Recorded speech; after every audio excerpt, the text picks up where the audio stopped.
Hello, my friends, and welcome to another episode of the Financial Conflict Coach Show. I'm Dave Hilton, the Financial Conflict Coach.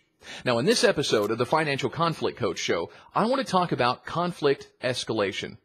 Now, I was reading a story about something that happened a couple of weeks ago in L.A. at a Del Taco, where a customer who believed that his order was wrong, that they didn't give him all of his stuff, confronted the employees of this Del Taco at about 2 o'clock in the morning. So you can imagine, again, I don't have all the details. I don't know if alcohol was involved. I don't know, what all the details are, but you can pretty much determine what happens whenever you watch a conflict escalating. You can see how fast it can get out of hand. I mean, because it can get out of hand just like that. You don't even realize it. All of a sudden, you're dealing with an out-of-control situation, and that's sort of what happened here, because it ended with the customer being allegedly stabbed by an employee.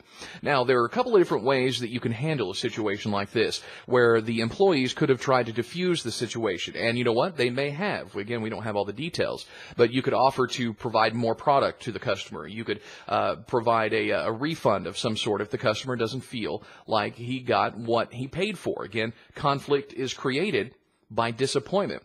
So what happens when a conflict escalates, and again, it can get out of hand really, really fast. First off, it starts getting mirrored by the other side. This is where we call it the conflict emergence, where you get upset and so the other person gets upset, and it mirrors back and forth. And then so you try to outdo the other side. You scream louder, you talk louder, you have more body language, more overt or aggressive body language, and so each side starts mirroring each other. Next thing you know, things are out of hand. Other things, you can go from specific issues to general complaints. You can go from, well, I didn't get all of my food, to, you know what, this company sucks, or this restaurant is horrible, or the employees should be fired. And again, it's all just escalating to the point whenever you're getting out of control. Now, whenever you think you're doing well, when you think you're winning some sort of conflict, you may try to hurt the other party. And that's wherever stereotypes come out, where you say hurtful things to the other person, which, of course, that escalates it more, because then the other person tries to do the same thing to you, or they get more angry. And again, this conflict starts escalating and escalated before you know it, it gets out of hand, whereas what happened in this situation, somebody gets stabbed.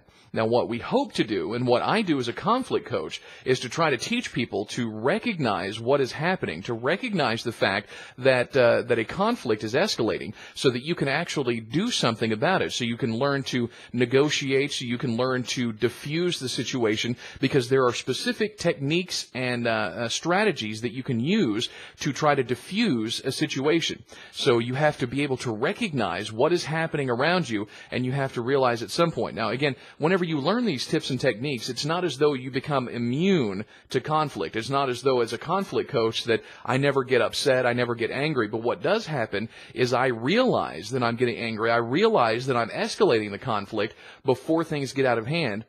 And then I start the process of trying to diffuse the situation, to de-escalate the conflict. Now, I'll talk about the de-escalation of conflict at some point in the future, but this time I just wanted to talk a little bit about how conflict and how fast conflict can escalate and get out of control, as the example provides at that Del Taco in L.A. Now, if you have any questions or any stories about situations that you've been in that things just get out of hand, whether it be with family members, whether it be with a partner or spouse, whether it be with a business associate, and then, of course, what happens afterwards is one of two things. You either start feeling guilty for what happened in the conflict, or you get more angry and you start, it just becomes a grudge inside of you. And again, I can talk more about those types of situations, but I'd love to hear your stories. Leave your comments and stories down below. If you have any questions for me, you can contact me through my website, financialconflictcoach.com. You can also find me on Twitter at Money Conflicts. Thanks for watching.